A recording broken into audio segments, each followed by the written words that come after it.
orang. Kenapa tidak boleh minta balasan amal? Padahal dalam bab tasawuf ada istilah raja dan khauf, kan? Raja harap, khauf takut, kan? Pernah dengar kan?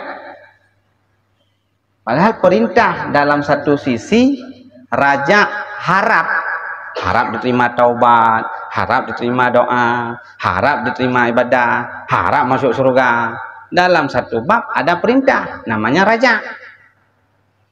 Di sisi lain ada namanya khauf, takut nggak terima doa, takut nggak masuk surga, takut nggak terima taubat, takut ini, takut itu. Bagaimana dengan ini? Dalam satu sisi diperintahkan mengharap, dalam satu sisi jangan kamu harap balasan amalmu.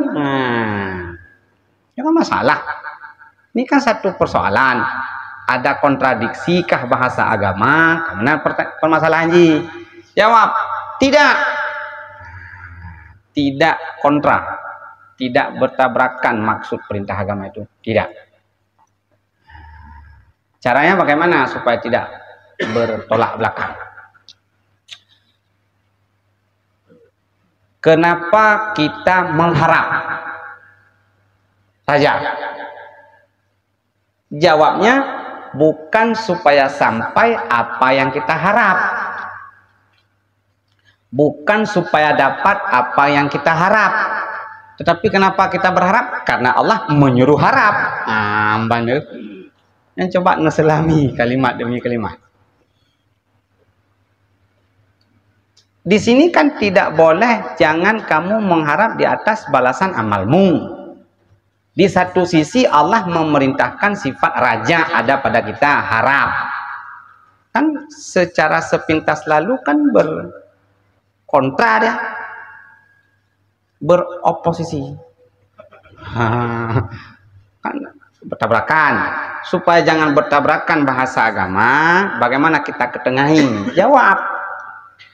Kenapa kita bersifat raja? Harap. Jawab, bukan supaya sampai apa yang kita harap, bukan supaya dapat apa yang kita raja. Tapi kenapa kamu bersifat raja?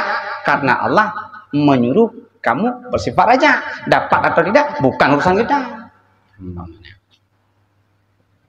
Bisa dipahami tak? Nyawa bebe mampu dikuasai. Jadi bahasa agama ini kesemuanya tidak ada yang bertolak belakang. Yang bertolak belakang pikiran kita, yang bertolak belakang pikiran kita, karena kita tidak memahami. Yang kedua, jangan agama itu dianggap benar dan salah dengan pikiran. Ini kan sulit diterima oleh pikiran, nampaknya nggak benar ini. Jangan dewan jurinya akal. Jangan dewan juri akal akan agama. Akal yang menilai agama. Akal kita nak beres. Akal kita nak beres. Nggak mungkin akal ini menilai ini agama, ini yang bagus, ini yang tidak bagus. Akal memilih. Fungsi akal memilih. Oh ini karena ada manfaat, ini bagus.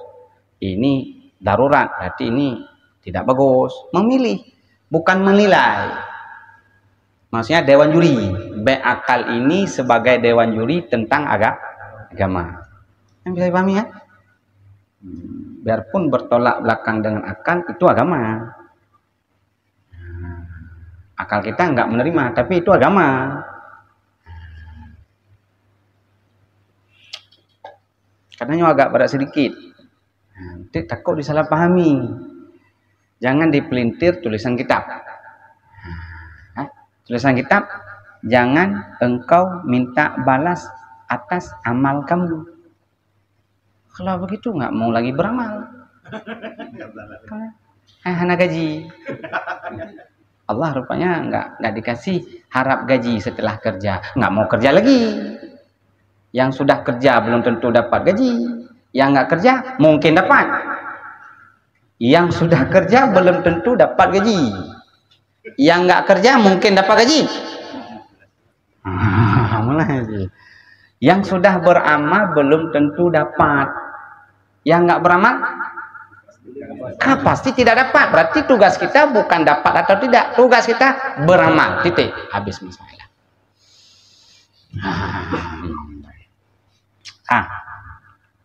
Ditanya sama orang, kenapa Ustadz nggak boleh kita mengharap balasan amal kepada Allah di hari akhirat? Jawab, ini alasannya. Ingat bah, alasan bukan untuk tetap suatu hukum.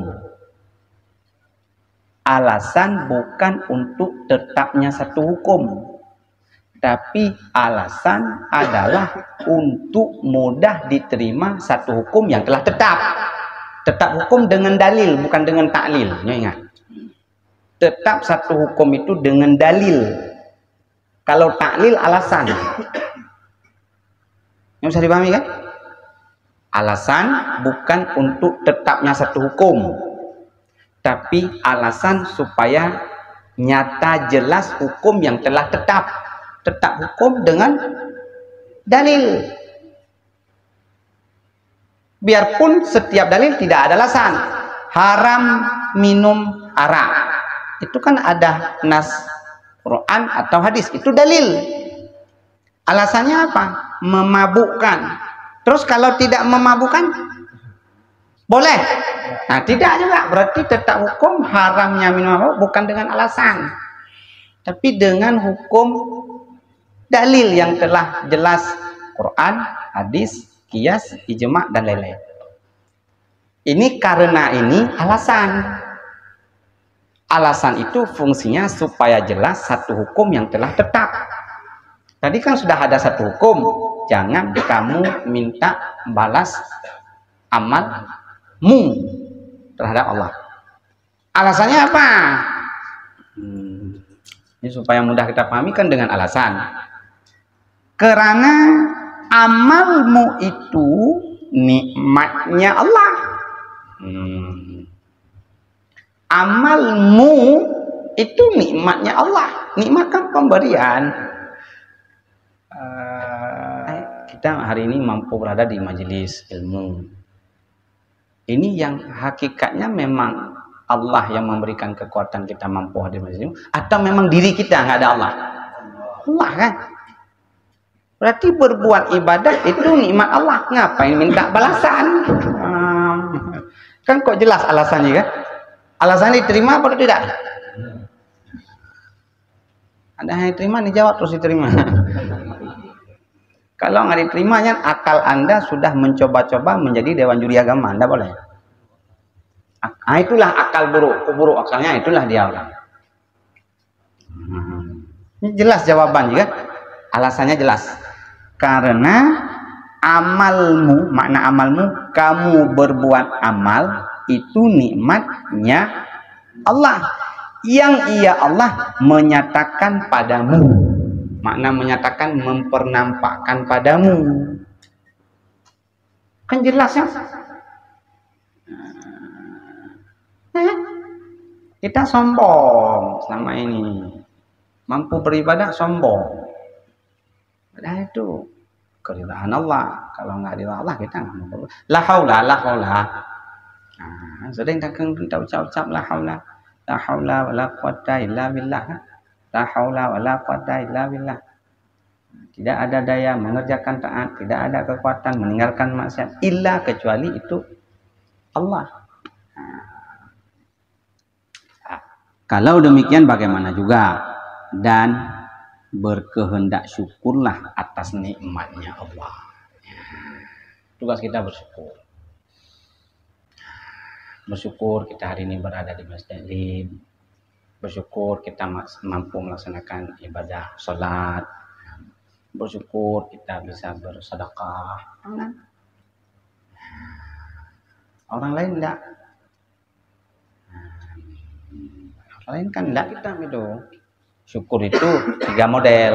Syukur dengan hati, syukur dengan ucapan, syukur dengan anggota. Syukur dengan hati. Nanti kalau ingin mau tengok referensi dalam kitab Jam'ul Jawami ada kitab 8. syukur hati. Syukur dengan hati, beriktikad dengan hati kita bahwa segala sesuatu yang ada di alam semesta ini semua milik Allah. Ini makna syukur hati. Beriktikad apapun kejadian di alam semesta itu semua kudrah ada Allah. Itu bersyukur dengan hati.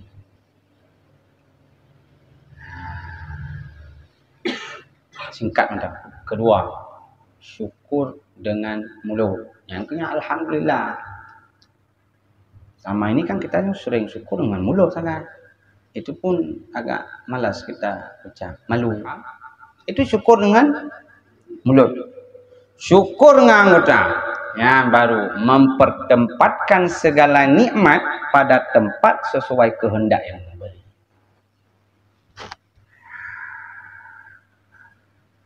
Tiga. Masukkan ke sini, masukkan kemari. Tadi jangan kamu mengharap balasan amalmu di hari akhirat kepada Allah karena kamu mampu beramal, itu nikmat daripada Allah. Terus sikap kita apa? Syukur. Syukur dengan hati. Berarti aku mampu beribadah ini ketetapan Allah. Aku mampu beribadah dengan ucapan alhamdulillah. Yang ketiga, syukur dengan anggota.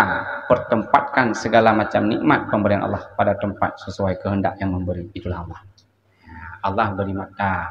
Kehendak Allah beri mata pada melihat perkara-perkara yang baik-baik. Itu mana syukur? Ya, setelah memahami makna syukur, tunggu hari baru memungkinkan kita mampu bersifat dengan syukur. Yang sudah mengetahui makna syukur yang tiga macam itu saya belum tentu kita mampu bersyukur. Bagaimana mungkin kalau kita nggak tahu makna syukur yang tiga itu kita bisa bersyukur? Mau kau ucap-ucap aja syukur itu, kau ucap-ucap saja.